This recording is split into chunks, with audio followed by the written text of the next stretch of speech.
Թարապես մեր մշակույթից մեզ թվում է շատ բան է պահպանված, բուն հայեցի մշակույթից, բայց շատ քիչ բան է պահպանվել։ Քրիստոնեության ընդունման ժամանակ ըստ տվյալների մենք ունեցել ենք տաճարներ, որոնք քանդվել են, չկան, այսօր Գառնիի տաճարն է պահպանված առաջի դար եւ ունենք ավելի հին, շատ ավելի հին Մուսասիրի տաճարի պատկերը, այն էլ ասորիներն են քարի վրա քանդակել, ինչպես են թալանում Մուսասիրի տաճարը։ Մեր գրականության նմուշները հին, որ Խորենացին թվարկում է, դրանք 20 հատորից ավելի նյութ կկազմեին, որովհետև Գողթան գուսանները պատմում են եւ ջրեղեղի առասպելը, ինչպես նշում է, առանձին ճյուղով, որ միջև Հայք եւ այլն իր սերունդների, ոչ թե ասենք մյուս կողմը, այլ ջրեղեղի պատմությունը միջև մեր թագավորները եւ պատմում էին բազմաթիվ առասպելներ, օրինակ Վահագնի ծնունդը պատմել են Հերակլեսի արկածների չափ։ Տեսեք, մեզ մոտ պահպանված է այսօր Սավսի Դավիթ էպոսը, որ 19-րդ դարում գրառեց Սրվածիցյանցը առաջին անգամ, բայց նույնիսկ Խորենացու մոտ չի հիշատակվում Սավսի Դավիթ էպոսը, չնայած նա շատ հին է եւ հասնում է միջև հնդեվրոպական առասպելների այն ժամանակաշրջանը, երբ ջրից ծնվում էին երկորյակ եղբայրները եւ այլն։ Ուրեմն մենք այսպիսի հսկայական նյութ ենք կորցրել եւ ճարտարապետական, եւ բանահյուսական, եւ զարդանախշի, եւ առասպելների, եւ հավատքի հին, այսինքն շատ աղոտ պատկերացումներ կան մեր նաեւ ծեսերի մասին, այսօր պահպանված են մեր ծեսերի ծվենները եւ ուրեմն այդպես պիտի գանք հասնենք նաեւ երաժշտությանը, որ մենք ունենք գուսանների խումբ նախաքրիստոնեական շրջանում, Գողթան գուսանների խմբեր, որոնք երգում, պարում, խաղում էին, քրմական տաճարներում երգում էին հիմները եւ նույնիսկ 2500 տարվա մեր թվարկությունից 2000 տարի առաջվա սրինգներ կան պահպանված ոսկրի արագիլի սրունքից սարքած եւ այլն եւ շատ ուրիշ նվագարաններ կան։ Ուրեմն տեսեք ինչպես է, մենք բարի նախանձով ենք նայում հին մյուս քաղաքակրթություններին, որոնք պահպանվել է, որոնց մշակութային այդ արժեքները, որ ես թվարկեցի, որ կորել են մեզ մոտ։ Այսպես եգիպտական ճարտարապետությունը, ֆրեսկան, եգիպտական գրականությունը դեռ են թվին գրված, այսինքն նշաններով, Գիլգամեշ էպոսը սալիկների վրա հայտնաբերված շումերական, այսինքն մի ամբողջ էպոս, հնագույն էպոս աշխարհի, որ համարվում է, հեթիթական մշակույթը, աքադական մշակույթը եւ այլն։ Բայց տեսեք, չկան այդ մշակույթների երաժշտությունը։ Ուրեմն կան լեզուներ, կա մշակույթ եւ կա մշակութային լեզուներ, կա ճարտարապետության լեզու, կա զարդի լեզու, կա բանահյուսական խոսելու լեզու, կա պարի լեզու, կա երաժշտության լեզու եւ էլի ծեսի լեզու, այսինքն դրանք լեզուներ են, մի բան պատմում են։ Ճարտարապետությունը ինքը մի բան ասում է, հենց այնպես չի, անիմաց չի այդ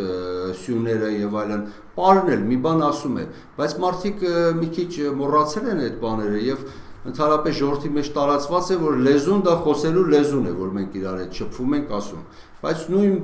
բան պատմում է Ուրարտական ֆրեսկան, պատի վրայի այդ նկարը, ասենք ցուլի վրա կանգնած իր սիմվոլներով, նույնը պատմում է ճարտարապետությունը, պարը նույնը կարող է պատմել եւ այլն։ Եվ մի ազգի մշակույթ, եթե ուզում եք ստուգեք դա մաքուր է թե չէ, ապա կարող եք համեմատել դա։ Օրինակ, բարձ օրինակ բերեմ։ Եթե դուք մեր երգը, մաքուր երգը, երգեք հայ ճարտարապետության, ասենք Ռիփսիմեի տաճարը ուշ շրջանի է, բայց մեր ոճն է, մեր էությունն է։ Նրա մոտ երգեք Սավսի Դավիթ էպոսի երգը, պարեք Սասունի պար, իրար կամ Սասունի չէ, լորվա պար պարեք, իրարից հեռու բաներ եմ ասում։ Եվ մի հատ էլ կարպետ կախեք այնտեղ, կտեսնեք, որ դա նույն բանն է։ Այս կարպետի զարդը, այդ ճարտարապետությունը, այս երգը, որ ընդհանրապես ուրիշ դարի երգ է, ժողովրդական, եկեղեցական չի, եկեղեցական տաճարը եւ այլն, որովհետեւ իրենք ոճով նույնն են, այսինքն նույն ոգին է, նույն բանն են ասում, բայց տարբեր լեզուներով։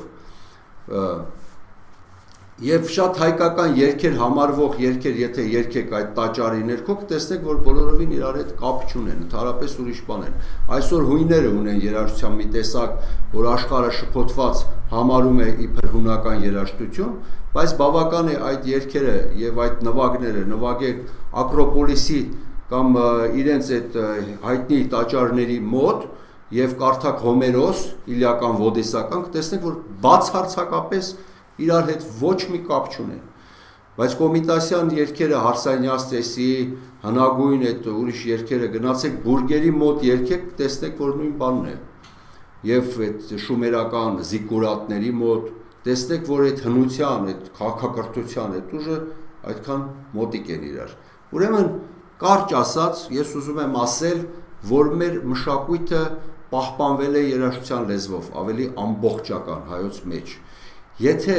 մշակույթը մի լեզվով գոնե պահպանվել է մի ազգի մեջ, ինքը կարող է ասել, որ իր ամբողջ մշակույթը ունի։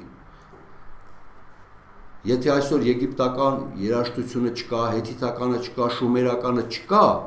բայց այդ նույն ոգին, որ պիտի լիներ երաժշտությունը, կա իրանց գրականության մեջ։ Եթե գրականությունը իրաց կորած լիներ, երաժշտությունը պահպանված նույն ոգին էր լինելու, պարզապես երաժշտության լեզվով։ Եվ մենք ունենք մեր ամբողջ մշակույթը, մեր տեսակը, մեր էությունը պահպանված ամբողջական, միայն ավելի ամբողջական ունենք պահպանված երաժշտության լեզվով Կոմիտասի շնորհիվ։ Եվ Կոմիտասն ասում է, որ մեր նմուշները այնքան հին են, դա իր խոսքն է, որ սկսում են հայի ծագումից, երբ հայը ծագել է ազգը եւ իր հետ անբաժան եկել հասել են մեզ։ Այսինքն նույնիսկ քրմական շրջանի այդ պարերը, որ ունենք եւ այլն, դրանք էլ դեռ նոր են։ Այնտեղ մենք ունենք երաժշտական նմուշներ, որոնք հասնում են մինչև հնդեվրոպական լեզվի, գուցեև առաջ, ինչպես ասում են, իհարկե ամիջապես ասեմ, որ ես այդ հնդեվրոպաբանություն կոչվածը միանշանակ չեմ ընդունում, միանշանակ, ու անցնեմ իմ երաժշտության հարցերին, որովհետև հնդեվրոպաբանությունը պետք է քննել բոլոր տեսակներից, անընդհատ լեզուն վերլուծելով եւ ինչ որ որոշ պեղումներով բանդուր չի գա։ Այդտեղ երաժշտությունն էլ է լեզու, որ պետք է քննել, եթե ուզում եք գնաք հնդեվրոպական արմատները, մանավանդ մեր։ Եվ ահա, գանք մի պահ բուն երաժշտությանը։ Ինչպես ասեցի, Գողթան գուսանները եւ մեր երգիչները եւ ժողովուրդը, հայ ժողովուրդը պահպանել էր իր հին երգը, իր ծեսը, իր պարը եւ իր նվագը, պահպանել էր։ Այսինքն այդ ավերածությունները չկարողացան ազդել այդ չափով երաժշտության վրա, որովհետեւ դեռևս 12-րդ դարում, արդեն ներսես շունալու ժամանակ, եկեղեցին կրկին բողոքում է, որ գուսանները եկեղեցու բակերում դեռևս շարունակում են երգել եւ պատմել հին առասպելները։ Ուրեմն ժողովուրդ, այդ բառը որ ասում ենք, այսօր ամեն մարդ մի կերպ է հասկանում, բայց մենք պետք է հասկանանք այնպես, ինչպես Կոմիտասն էր հասկանում։ Այդ հայ ժողովուրդը, այդ ժողովրդի պատմությունը չէր գրվում։ Մինչև 19-րդ դար մեր պատմությունը, ինչքան էլ մարդիկ ոգևորվեն, նույնիսկ օրենացի կարդան, նույնիսկ հետո դա մեր իշխանների տարածքի դեպքերի պատմությունն է։ Դա թե ժողովուրդը ինչ արել, ինչով էր զբաղված եւ ով էր այդ ժողովուրդը, դա ընդհանրապես չի գրվել, չի գրանցվել։ Ցնցում եղավ մեր հայ ժողովրդի մեջ, երբ որ Կոմիտասը մեջտեղ բերեց այդ երգերը, մամուլները սկսեցին գրել, որ մենք մեր ազգի էությունը, ամբողջ հին արյունը, հին տեսակը սպասում ենք, որ պիտի գա ինչ-որ մի տեղից, մի ազնվական շրջանից, մի թագավորական ցեղի, չգիտեմ, մի շառավիղից, որ պահպանված լիներ, գիտնականներից, բայց ով կմտածեր, որ մեր ամբողջ գրում էր մամուլը, մեր ամբողջ էությունը եւ գանձը հազարամյակների պիտի դուրս գա ամենամութ անկյուններից, ցեղերի մեջից եւ գոմերի մեջից, որովհետեւ ժողովրդին այն ժամանակ այդ ցածրակարգ ճակերտավոր ժողովրդին համարում են, որ նա ազգի ամենանվազ եւ ցածր տեսակն է, անգրագետ եւ ինչպես ասում են չոբան։ Բայց ահա պարզվեց, որ այս ժողովուրդը ոչ թե անգրագետ է եւ չոբան է, այլ այս ժողովուրդը ամեն մեկը մի հին գերդաստանների շառավիղներ են, որոնք պահպանել են իրենց հազարամյակների ոգին եւ էությունը եւ պահպանել են իրենց բնորանում, որ իրենք միշտ եղել են այդտեղ, այդ երկրում Արարատի եւ պահել են իրենց տեսակը երաժշտության լեզվով։ Ուրեմն Կոմիտասը մի փոքր Կոմիտասի մասին, որ հետո գնանք դեպի այդ հազարամյակները։ Ուրեմն նախ ասեմ, որ հենց Մատենադարանի ձեռագրերում ուզում եմ իմանալ, որ գրված է, որ քրիստոնեական երաժշտությունը, մեր շարականները, պատարագը, մեր քրիստոնեական երաժշտությունը, որ այսօր լսում եք, ամբողջը վերցված է նախաքրիստոնեական շրջանի հեթանոսական երաժշտությունն է վերցված եւ փոխված, այսինքն չափը հավասարեցված է, բերված է քառորդների կամ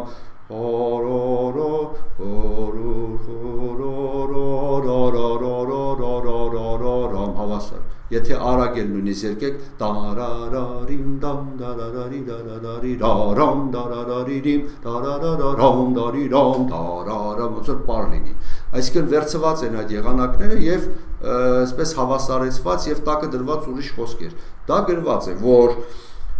մեր եկեղեցական ձայնեղանակները կարգավորեցին Մեսրոպ Մաշտոցը եւ Սահակ Պարթևը վերցնելով իրենցից առաջ եղած հին եղանակները, որոնք բաժանվում էին հող, ջուր, օդ, հուր տարերքների եւ ապա բաժանվում էին ըստ հնագույն անունների Արյուծն, Երկաթն, Ծիծեռն, համաստեղությունների անուններով, մոլորակների անուններով, այդպես մենք ունենք 150-ից ավելի լադերի ձայնեղանակների անուններ, որոնք կոչվում են այդ անուններով, ինչպես հենց վառ ձայն, որը դա այսինչ լադն է, երաժիշտներին կարող եմ ասել, գիտեն, որ լադն է, ասենք սոլ, լա բեմոլ, սի, դո, ռե, մի բեմոլ, այդ հայկական այդ լադը, դրանք բոլորը գալիս էին հնուց։ Ուրեմն Կոմիտասին գա, Կոմիտասը մի բարեբախտություն էր հայ ժողովրդի համար, որովհետև նա որ մայրը 17 տարեկան էր, որ որբացավ, եւ 1 տարի հետո երբ ինքը արդեն գնաց դպրոց, Բորսայում իրեն լուր ուղարկեցին, որ հայրդ է մահացել։ Այսինքն Կոմիտասը մնաց լրիվ որբ, 9 տարեկանում որբ։ Եվ կաթողիկոսը ուղարկել էր դերձակյան, այնտեղի դերձակյան հոգևորականին, որ ինքը ընտրի մի երեխա, ընտրի ուղակի այդքան որբերի մեջից եւ բերի Էջմիածին։ Դուք պատկերացնում եք, դերձակյանը 20 երեխայից ընտրեց, այսինքն բաժինը ընկավ Կոմիտասին եւ նա Կոմիտասին բերեց Էջմիածին։ Նա հայերեն խոսել չգիտեր, որովհետեւ Կուտինայում, Թուրքիայի խոր նահանգում, որտեղ ծնվել էր, ժամանակին արգելել էին հայերեն խոսելը եւ ցանկացած թուրք իրավունք ուներ կտրելու հայ լեզուն, եթե տեսներ հայերեն էր խոսում։ Իր ժամանակ այդպես չէր, բայց արդեն թրքախոս էին դարձել։ Կուտինայի հայերը գաղթել էին Գողթան գավառից, այն Գողթան գուսանների ծննդավայրից, որ ձեզ պատմեցի, եւ Ցղնա գյուղից Կոմիտասներ նույն շրջանից են Արաբ Խաչատրյանի նախնիները։ Ուրեմն նրանք այնտեղ զբաղվում էին հատուկ արհեստով, որ ջրաներկում եւ կավեամաններ էին սարքում, որ գաղտնիքը միայն իրենք գիտեին, այդտեղի հայերը։ Ուրեմն Կոմիտասին բերեցին, Կոմիտասը թուրքերեն խոսեց Էջմիածնում վեհապարի հետ եւ Կոմիտասը երբ ասեց երկեր, ասեց ամեն տեսակ երկ գիտեմ, իհարկե վեհապարը ասեց, որ դա քո տեղը չի, այստեղ հայերեն են խոսում, բայց երկել գիտես, ասեց ամեն տեսակ գիտեմ եւ երկեց, ինքը չէր հասկանում, բայց սովորել էր եկեղեցում լսելով Լույս Զվարթ ճարականը երբ երկեց, հենց ինքն է գրում իր ուշերում, որ կաթողիկոսը սկսեց աչքերի ծարձուկները թափվեցին եւ միրուքի վրա գլորվելով գնացին թաքնվեցին շորի ծառքերի մեջ։ Այս երեխային տարեք թող սովորի։ Եվ նա սովորեց։ Ես չեմ պատմելու իր կենսագրությունը։ Ես ինչի սա ասեցի, որովհետեւ ընդամենը մի քանի տարի հետո այդ թուրքերեն խոսող երեխան հենց անմիջապես սովորում է հայերեն, նա անմիջապես ճանաչում է որն է հայ երգը։ Երբ նրա ընկերը տանում է առաջի անգամ իր հետ իրենց գյուղ, նա անմիջապես ճանաչում է, որ սա մեր բուն երգն է, սա մեր բուն երգը չի։ Սա է մեր երգը, սա հինն է, սա է։ Եվ նոտագրությունը, հայկական նոր նոտագրությունը, որ սովորել էր, անմիջապես սկսում է գրանցել այդ երգերը։ Իրենից առաջ եղել են երաժիշտներ, որոնք ավարտել են արտասահմանում, գրել օպերան, ոնց որ Չուխաջյանը, եղել են էլի կոմպոզիտորներ, այդ ժամանակային երաժիշտներ, Եվրոպա ուսանած եւ այլ հազար բան գիտեին, բայց չէին ճանաչում բուն հայ երգը։ Դա շատ հեշտ բան չի, երբ որ դու մեջն ես, շատ դժվար է տարբերում։ Եվ այդ ժամանակ ամբողջ աշխարհի մամուլը գրում էր, որ հայը երաժշտություն չունի, որովհետև հայերը հրատարակում են երգեր չիմանալով, որ դա մերը չի։ Հետո ինչ լավն է, օրինակ, արիմ սոխակ, դարարարարամ, դա Կազաչենկոյի ռոմանսն է։ Եվ պատկերացրեք ռուսերեն երգեք «Я люблю тебя, мой любимый друг», բացարձակ կապ չունի։ Մայրարաքսի ափերով երգը բացարձակ կապ չունի երաժշտության։ Դրանք բողոքական եկեղեցու եվրոպական եղանակներ են, այդ բոլոր եղանակները։ Մենք չենք տեսնում, բայց եվրոպացին միանգամից տեսնում էր, որ եւ ասում էր դուք երաժշտություն չունեք։ Աշուղական երաժշտությունը բացառիկ որոշ նմուշներ չհաշված, որ հետո եկավ, նա ընդհանուր արևելյան ոճ էր։ Եվրոպան լսելով ասում էր, դա դուք էլ պարսկական բան, այսպես չկա։ Պարզվում է մենք ունենք մեր հնագույն ամբողջ երաժշտությունը պահպանված, բայց չկար այդ, եւ նա անմիջապես տեսավ այդ երեխան։ Այսինքն դա գենետիկ հիշողություն էր, առաջի հերթին։ Եվ սկսեց գրանցել։ Երբ Կոմիտասը գնաց Բեռլին սովորելու, նա մեր այդ ընտիր երգերի մեծ մասը գրանցել էր։ Բեռլինից հետո որ եկավ, շարունակեց գրանցել, ես այդ երգչախումբ էր պահում, տարածում էր, 3000 երգ էր արդեն հավաքել, ընտրել էր եւ նպատակը ինչն էր առաջի, որ այդ երաժշտությունը վերադարձներ ժողովրդին, ընտրեր նմուշներ, վերադարձներ ժողովրդին երաժշտությունը, որովհետեւ համարվում էր ամենաազդեցիկը ազգի վրա ազդելու, որովհետև այդ պարզ երգը միանգամից ենթագիտակցությունից մտնում է ներս եւ ներսը փոխում մարդու։ Կոմիտասն ասում էր վառարանա ստեղծում եւ ինքը պետք է շապիկը թոթափի եւ հագնի իր իսկական դիմագծի այն հագուստը, որ ինքն է դա։ Եվ ահա այդ երգը աշակերտներ պատրաստում, որ տարածեն ամբողջ հայ ժողովրդի մեջ։ Հայ ժողովուրդը ցնծում էր այն ժամանակ, ասում էր մենք գտել ենք մեզ, մենք գտել ենք մեր տեսակը, մենք արդեն գտնում ենք մեզ այս վտանգի պահին, երբ մեր լինել չլինելու հարցն է։ Թերթերը գրում էին, որ Կոմիտաս վարդապետը եկել է եւ ահա բերել է վերջապես ով ենք մենք, այսինքն երաժշտության հարց չէր, ով ենք մենք, եւ բոլորը ոգևորված, ով մի երգ գիտեր, գալիս էին Կոմիտասի մոտ, երգում էին այդ երգերը, որ վարդապետ փրկի, ես էլ այս երգը գիտեմ, ես էլ այս երգը գիտեմ։ Դրանք արևմտյան եւ արևելյան Հայաստանի շրջանների ավանդական պահպանված մշակույթներ, վանեցիների, մշեցիների, սասունցիների, արաշկերտցիների, բասենցիների, լոռեցիների, շիրակցիների եւ այդպես անընդհատ կարամ թվարկեմ Արցախի, այդ ամբողջը ներկայանում էր մի մարդու անունով, որի անունն էր Կոմիտաս, էպոսը։ Եվ ահա տեսեք որքան բազմազան էր այդ երաժշտությունը, աշխատանքային երգեր, հացի արարման երգերը բոլոր փուլերով, վարել, ցանել, հնձել, երաշտի դեմ ծեսեր, հութանա հաստ անել, կարի երգ, սայլի երգ, հնձելու երգ, աղալու երգ, հաստխելու եւ այլն ամբողջ այդ փուլը, տնային բոլոր աշխատանքային երգերը, սիրային երգերը, կատակային երգերը, ողբի երգերը, օտարության երգերը, Պարի երգերը, էպիկական երգերը, Սավսի Դավիթ էպոսի երգերը, ուխտի երգերը, ուխտագնացության երգերը, Հարսանյաց ծեսի շարքը երգերը։ Ահա ես այսպես մի հսկայական բան եմ թվարկում, բայց միայն մի հարցը մեծ արժեք ունի, որովհետև Կոմիտասը չէր գրառում են Հարսանյաց երգերը, որ բոլորը լսում էին կամ այսօր էլ գիտեք հարսանիքներում ինչ է կատարվում։ Նա փնտրում էր հին հարսանիքը, որ նախաքրիստոնեական շրջանի հնագույն շրջանից հասել էր օրինակ մեզ, դա արևի եւ լուսնի ամուսնությունն էր, եւ այդ ամբողջ շարքը նա ճանապարհ սկսեց գրառել, որտեղ ամուսնանում էին արևը եւ լուսինը, որովհետեւ մեր ժողովուրդը թագավորին ասում էր արև, հեսացուին, հարսնացուին թագուհի եւ լուսին։ Եվ ահա այդ հավատքը, որ գալիս էր հնագույն շրջանից, դեռ այդ ժողովուրդը, որ ապրում էր լեռներում ու սարերում, հայ ժողովուրդը դեռևս հավատում էր, որ արևը մի մանուկ է առյուծի վրա, որ իջնում է Վանա լճի մեջ, եւ պատմում էր, թե մայրը որպեսզի որդուն կենթանացնի, երկաթե գավազանը ձեռքին, երկաթե կոշիկները ձեռքին հագած, պետք է գնար միջև արևմուտք եւ այնտեղ հենց փշրվեր երկաթե կոշիկներն ու երկաթե գավազանը, այնտեղ արևի մայրն էր նստած եւ պիտի գար արև մանուկը ծիածանաթև հազարագունի շատրվանի մեջ լողանար, շողշողային աստղերը պար բռնեին եւ այդ արև մանուկը գնար մոր գրկին, որ մայրը իրեն կուրծ կտար կատ տար արևին, որպեսզի մյուս օրը դուրս գար։ Սա մի ամբողջ ժողովրդի աշխարհայացք էր Եվ Կոմիտասը հասկացավ, որ այս հարսանիքի ծեսը, օրորոցայինը, որ թաքուն լսում է մայր օրորում է երեխային, որ այդ ամբողջ երգերը, Գութանի երգը, նա հասկացավ, որ սա մի մեծ պատմության կտորներ են, որ եղել է մի հատ մեծ պատմություն, որտեղ այդ արևը ծնվել է, մայրը օրորել է, հետո նա մեծացել է, ամուսնացել է, սա հենց այդ արևի հարսանիքի երգերն են պահպանված, հետո նա Գութան է վարել, դրա համար է Գութանում անընդհատ հիշվում այդ լույսը եւ եզներին աստղերի մոլորակների անուն էին տալիս, հետո նա գնացել է իր մորը փրկել է, հետո թշնամուն դևերին հաղթել է եւ այլն։ Այսինքն սա մի հին մշակույթի առասպելի ամբողջ կտորներն էին եւ Կոմիտասը գրառեց օրինակ ասենք Են արև երկնուց արև տեսեք են որն է Են արև երկնուց արև մեր թագավորն է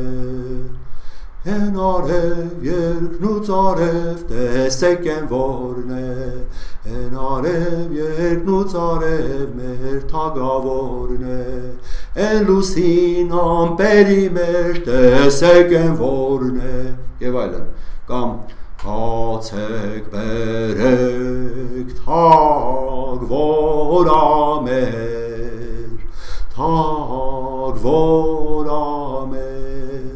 Որ գանստե դարպասան է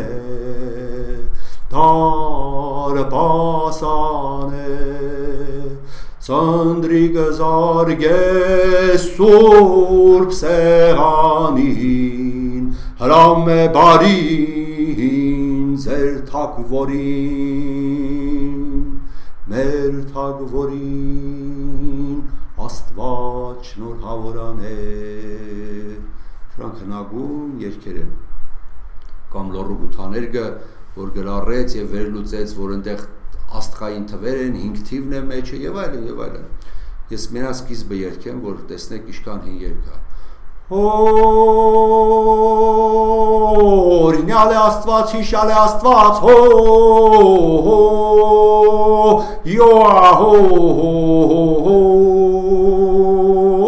Ռերագոմեշ հոյոա տարագոմեշ հոյոա ռագոմեշ հոյո լուսացավ հայ բարի շատացավ հոյոա հո եւ այլն այստեղ 5 թիվ կա, այսինքն 5 նոտա են ելևեժները իջնում, 5 վանկանի են բառերը, տունը 5 տողանի է, ռիթմը 5 է խփում, դեպի 5 է գնում, տա նույնիսկ մի ձայնը որ պայես մեջը պիտի 5 լինի։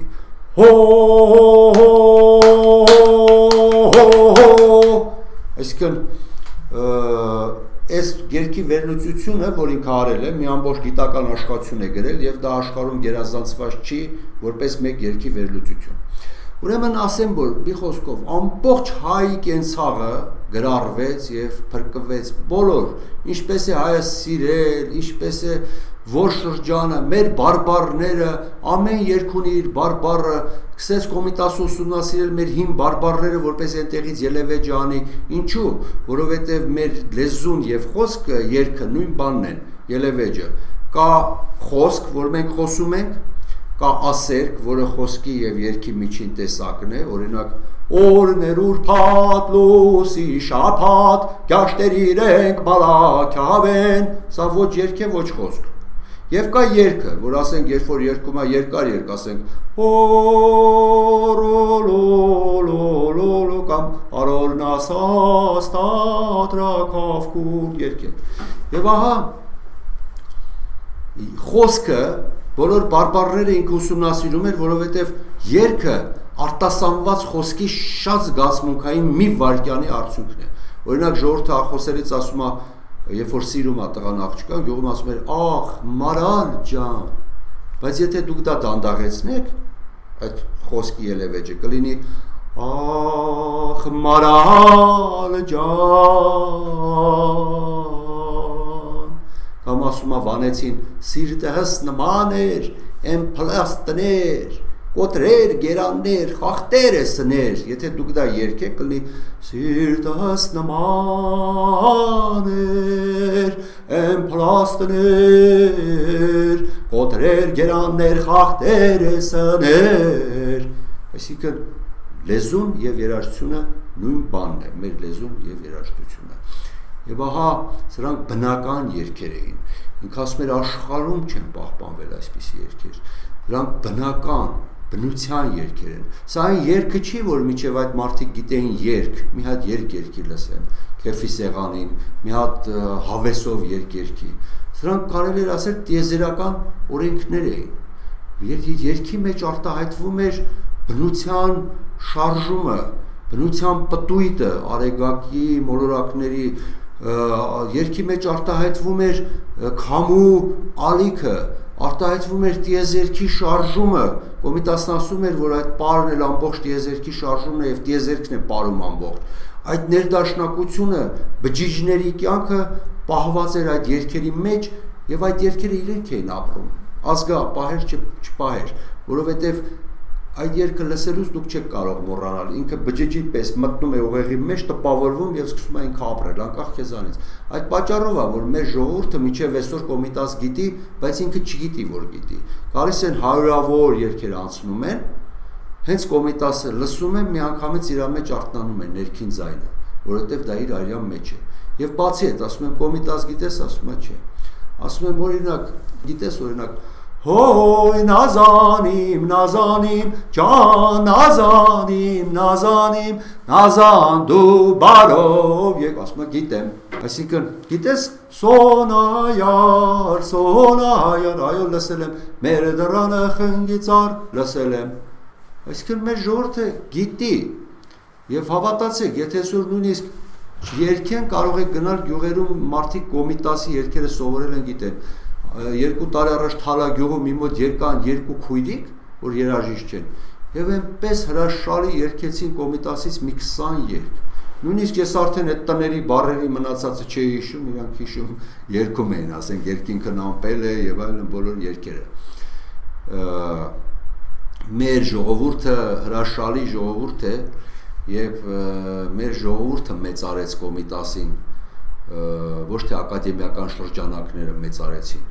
Ժողովուրդը իր սրտում պահեց, որովհետև Կոմիտաս երբ որ ասում ենք, մենք պետք է հասկանանք արևելյան եւ արևմտյան Հայաստանի հազարամյակների մշակույթը արտացված երաժշտության լեզվով։ Այսքանը մոտարապես ժողովրդական երաժշտության մասին, որ անծայրածիր խոսակցություն է, բայց ես փորձեցի մոտարապես ձեզ պատկերացում տալ, թե ինչի մասին է խոսքը։ Եվ վերջում մի օրինակ երգելով կարող եմ ամփոփել։ Մի պարզ երգ, որ աղջիկը գութանը հաց է տանում։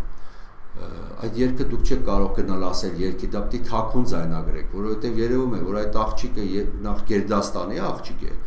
պահպանված է, ապահովված է, մի հնագույն Գերդաստանի աղջիկ է, եւ հաց տանելուց երգում է ինքը իր համար, այսինքն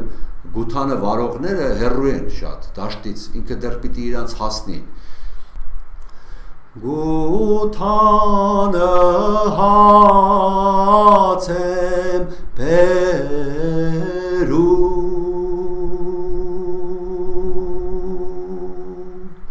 երեսը բաց եմ բերում,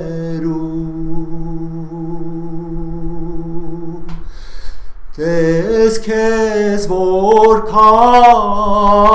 եմ սիրում,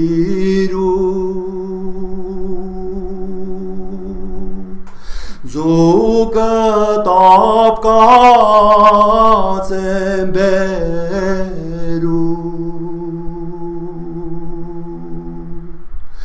այսօր գութանը մերնա Մաջ բռնողը իմ հերնա Ես նարաց շեգլիկ տղեր աշխարհ գիտի, որ իմ Տերն ա։ Այսքան երկար էլ միշտ Կոմիտասը վերջի ձայնը պահել է, որովհետև այդ ձայնը ցույց է տալիս դաշտերի հեռավորությունը, որ երբ որ ասում է ու գնաց այդ հեռավորությունը։ Այսինքն մեկը որ չիմանա ինչ բան է երգը, որ սա տեսեք ինչ միամիտ պարզ զգացմունքներ են, մաքուր, վճիտ, նախնական վիճակով մարդկության, որ նույնիսկ կարելի է մի շփացած մարդ ծիծաղի այս երգի վրա, համարի որ էս ինչա չհասկացանք, մի հատ շախով շուխով երգեք այ մարդ, այս քյաբաբն ուտենք, խորոված ուտենք, մարդը չի ծնվել միայն ուտելու համար, չաղանալու համար, ուղեղը բթացնելու համար, երբեմն մեծ երաժշտությունը հարուստ մարդկանց ցույց տալու համար ստիպված ես ուրիշ բան ասել։ Մի անգամ ես Ամերիկայում մի շատ հարուստ մարդու տուն Մոցարտի առաջի սոնատի առաջի մասը նվագեցի, ասես ձանձրալի է, բայց մի քիչ։ Ասի գիտեք, որ ձեր ամբողջ ունեցվածքը վաճառեք եւ այս տունը եւ ամբողջ ձեր բիզնեսները դուք սրա բնօրինակը չեք կարող գնել։ Այս երկու էջը։ Ասեց, հա։ Ասեցի, հա, այնտեղ երաժիշտներ կար, հարցրեց, ասեց ճիշտ է, ասում, ասին, հա։ Մի հատ էլ նվագի, ասեց։ Ասեց ու շատ էր լսել։ Այսինքն, գիտեք, այս երգերը, որ ես երգում եմ, դրանք համաշխարհային գանձեր են։ Մենք միայն Բախի, Մոցարտի, Բեթհովենի, Շեքսպիրի, Լեոնարդո դա Վինչի, չեմ անում, ում ասեմ, Վելասկեսի, Հոմերոսի եւ Գիլգամեշ էպոսի կողքին կարող ենք դնել Կոմիտասյան երգերը եւ որևէ մեկ այդ ազգի ներկայացուցիչ, որ լսի, երբեք չի ասի, որ դա այսքան ցածր է այդ արժեքներից եւ մինչեւ այսօր այդպես է եղել։ Միայն Կոմիտասյան երգն է եղել, որ համաձայնվել են, որ այդ արժեքների կողքին է։ Ուրիշ ոչ մեկից, ես կներեք։ Նույնիսկ ինձ ասում են, չէ՞ որ մենք էլի մեծեր ունենք, ինչ չէ, Սևակին էլ էին ասում, Նարեկացի կա, Մաշտոց կա, ինձ ասում էր, ո՞վ բան ասում, բայց դուք կհամեմատեք Նարեկացուն հայ ժողովրդի հետ։ Չի կարելի այդ համեմատությունները անել, դրա համար չի կարելի ասել Կոմիտասն է մեծ, նա մեծ, ասում եմ դուք Նարեկացուն օրինակ ասեք, որ Նարեկացին է մեծ, թե հայ ժողովուրդը։ Կոմիտասը չի վերաբերվում անհատներին, Կոմիտասը հայ ժողովուրդն է։ Հայ ժողովուրդն է իր թերություններով էլ։ Նա երգեր ունի երես առած, լազված են աղջիկների, երգեր ունի, որ են չակերտավոր ասեմ, անբարոյական, երգեր ունի աստվածային, եկեղեցական, երգեր, նույնիսկ Նարեկացու տաղերը Կոմիտասի անունով են ներկայանում։ Նարեկացու տաղերը, որ Նարեկացին է գրել, վերևը գրված է Կոմիտաս տո Նարեկացի, այսինքն ինքն է դա վերականգնել։ Ուղղակի այդ ամբողջը Մաշտոցի շարականներն էլ, որը ինքը ձեռը կպել է, Կոմիտաս են ասում։ Պատարակը ինքը չի գրել, մեր հին պատարակն է, այնտեղ հետո Շնորհալին է մշակել, Խաչատուր Տարոնեցի եւ այլն կա, բայց ասում են Կոմիտաս պատարակ։ Ամբողջ հայ ժողովրդի այդ մշակույթը, այ մենք դա պետք է իմանանք եւ գնանք դեպի մեր երգը։ Մեր երգը ամենապարզ միջոցն է, որտեղ ամփոփված է մեր ամբողջ գենետիկ կոդը։ Մեր երգը նա է, որ մեր մասին չի, հենց մենք ենք։ Մեր պատմաբաններին ես ասում եմ, դուք գրել եք պատմության դասագրքեր, դու քննարկում ես մեր հին, չգիտեմ, այս հարցը, դու տոմարը, այդ ամբողջը դրա մասին է։ Այդ ամբողջը այն մասին է, ով ենք մենք, այդ մասին։ Ինչպիսին ենք եղել, մենք հաշակ հին ենք եղել, կռվել ենք, շումերների ժամանակ ենք եղել, բայց ո՞րն ենք մենք, ո՞րն է դա, ոչ թե այդ մասինը։ Այդ ամբողջը պահպանված է մեր երգի մեջ եւ ճարտարապետությունը, որովհետեւ Կոմիտասը նաև կատարեց գիտական խոշորագույն ուսումնասիրություններ, նա բացահայտեց մեր հոգու մեր փիլիսոփայության աշխարհայացքի ճարտարապետությունը, որ դա կենտրոնաձիգ է, կենտրոն ունի, որ ներքևից գնում է շարժվում դեպի կենտրոն եւ վերևից է իջնում դեպի կենտրոն, որ հայ մտածողությունը դա լինի տոմար, լինի ճարտարապետություն, ինչ ուզում ես լինի, ինքը չպետք է ունենա սկիզբ եւ վերջ։ ինքը պիտի լինի գա կենտրոն, որը միաժամանակ պիտի լինի սկիզբ, միաժամանակ վերջ։ Այսինքն հայերը չպիտի ունենան նոր տարի, հայերը չի կարող ունենալ նոր տարի։ Եթե ունեցավ նոր տարի, ուրեմն հայկական տոմարը մի հատ ուրիշ ազգի բան է, հայ երաժշտությունը ուրիշ ազգի բան է, որովհետև հայ երաժշտության մեջ չկա նոր տարի ձայների մեջ։ Հայ երաժշտության մեջ կա կենտրոնի ձայն, որին ձգտում է դո ռե մի ֆա, դա համարում է կենտրոն, եւ որը նաեւ վերջն է, որից սի բեմոլ լա սոլ ֆա իջնում է կենտրոն։ Այսինքն կա տարի օր կարող է լինի, որ համարվի նախորդ տարվա վերջը միաժամանակ հաջորդ տարվա սկիզբը, հենց այս պահը։ Եվ պիտի լինեն անպայման ազատ օրեր, որոնք այդ տարու հետ պիտի կապ չունենան, թարապես, կենտրոնում։ Դու երբ որ տարի նշում ես, տարի օր, դրա համար հայերը ասում են տարի չնոր, նա չի կարող լինել տարվա մեջ, նա պետք է լինի դուրս, կենտրոն, նույնը ճարտարապետությունը, նույնը աշխարհայացքը, Կոմիտասը այդ ամբողջը ձևակերպել է, Կոմիտասը նույնիսկ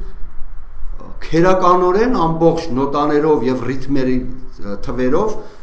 էջերով շարել է հայ ռիթմը, կենսառիթմերը, հայ ժողովրդի։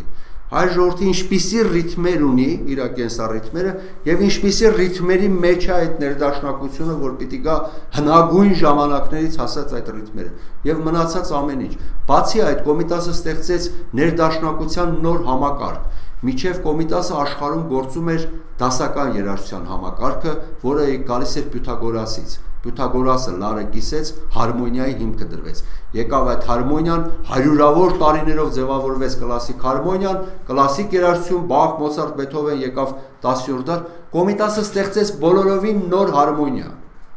Բոլորովին նոր, այսինքն ինչ որ Եվրոպան արել էր հարյուրամյակներով, հազարավոր մարդկանց ջանքերով, Կոմիտասը միայնակ դա արեց։ Կոմիտասը ստեղծեց երգեցողության դպրոց, որը ստեղծվել էր նորից հազարավոր մարդկանց ջանքերով Եվրոպայում։ Երաժշտագիտական դպրոցը ստեղծեց հայ, այսինքն Կոմիտասը ստեղծեց դպրոցներ, օրինակ, Կոմիտասը ստեղծեց դաշնամուրային ֆակտուրա հայկական, այդ ֆակտուրան եվրոպական նորից հարյուրավոր տարիներով էր ձևավորվել։ Բայց պատկերացնում եք մի մարդ գալիս է ստեղծում է դաշնամուրային նոր ֆակտուրա, նոր դաշնամուրային հարաբերություն, որ Եվրոպան լսում ասում է առաջ անգամ եմ ես այսպիսի բան տենում։ Դուք գիտեք որ Արամ Խաչատրյանի դաշնամուրային ֆակտուրան նոր չի։ Ոչ Առնո Բաբաջանյանի, ոչ մյուսի, այնտեղ Ռախմանինովյան խաղեր կան, էսել կա։ Մենք Կոմիտասինն է նոր ֆակտուրան, որ աշխարհը չէր տեսել, այդպիսի ֆակտուրա։ Երկերի այդպիսի նվագակցություն եւ դաշնամուրային պարերը թարի ոճով, սինչի ոճով գրված այդպիսի դաշնամուր առաջ անգամ տենում էին նոր բան։ Դա ժամանակակից երաժշտության հիմքն էր։ Կոմիտասը աշխարհի այն մարդկանցից է, որ հայերի չէ, որ աշխարհում դրեց ժամանակակից արվեստի հիմքը։ Եթե մի քանի հոգի կային, մեկը ինքն էր, ժամանակակից արվեստի, ավանգարդ մտածողության նոր, որի արմատները շատ հին են եւ շատ առաջ։ Կոմիտասի արմատները հասնում են մինչև նախնադար եւ շատ ժամանակակից է ինքը գծել է ճամփան դեպի ուր պիտի գնա մեր մտածողությունը։ Այսինքն խոսքը մեղեդու մասին չի, որ Կոմիտաս ասում են։ Խոսքը նույնիսկ իր այդ ներդաշնակության մասին չի։ Խոսքը Չինարես երգի մասին չի։ Այդ Չինարեսը կարող է երգ չլինի, Չինարեսը կարող է լինի մի հատ ուրիշ բան, տիեզերական օրենք։ Այսինքն մենք առանց այդ բանի, այդ հարստության, որ դա մեր ամենամեծ այսօր ամբողջական ամենակազմն է, մենք չի կարող հայրենիք կերտել։ Այդ բանը հասկացավ Չարենցը։ Չարենցն ասեց, որ իրան որ բերեցին, թաղեցին այս հողում, հայրենիք դարձավ այս հողը։ Թաղեցինք ասում է որպես սերմ, ոչ թե որպես աճում, որ ինքը ծիլ պիտի տա դա, որ ապրի մեր հայրենիքը։ Բայց այսօր հանգարց հայ ժողովուրդը անկախանալուց հետո մեր պետական այրերը չգիտես ինչի որոշեցին, որ առանց Կոմիտաս տնտեսություն կարող է լինել։ Երբեք գերմանացին այդպես չի մտածել, ոչ 17-րդ դարում, ոչ 16-րդ դարում, նրա մտքով չի անցել, որ առանց իր երաժշտության կարող է տնտեսություն ունենա, բիզնես ունենա, երբեք։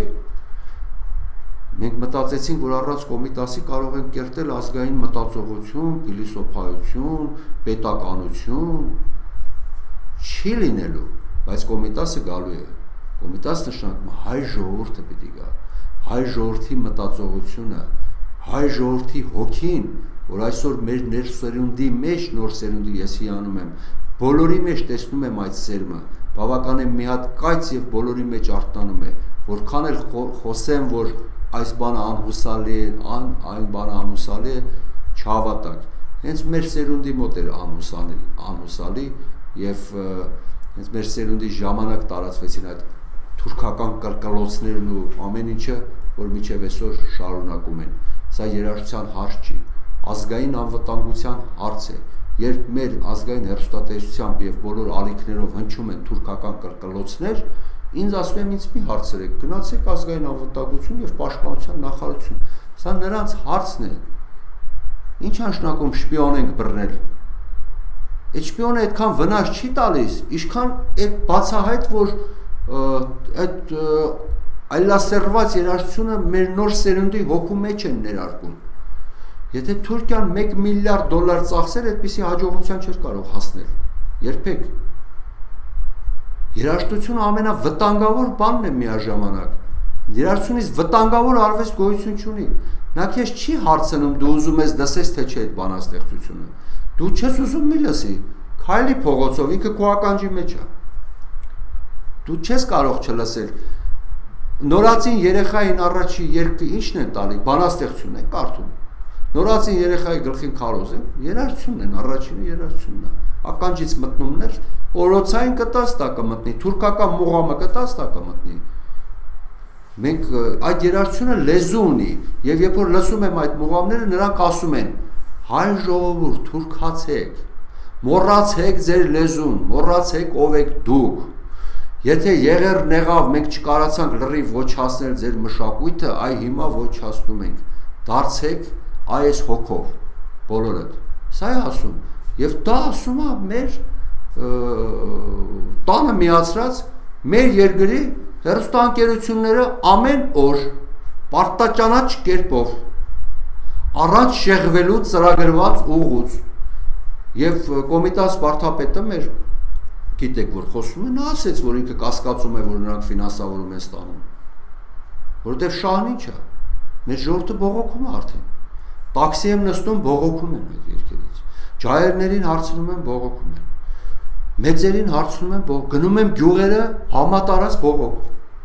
բայց այդ ով է այդքան պահանջում որ այդպես ստիպում եք որ նորից մցնեք դրա մեջ մենք պետք է առանց վախենալու բոլորս միասնական խոսենք եւ պայքարենք եւ վստահենք կասկած չունենք մենք դրա վերջը տալու ենք անգիստ իհարկե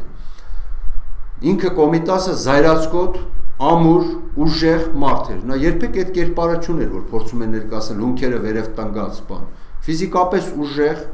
առույգ մերկ էր քնում գրեթե գետնին նույնիսկ ձմեռը ձյուն եկած սավանը թափ էր տալիս վրայից ջլոտ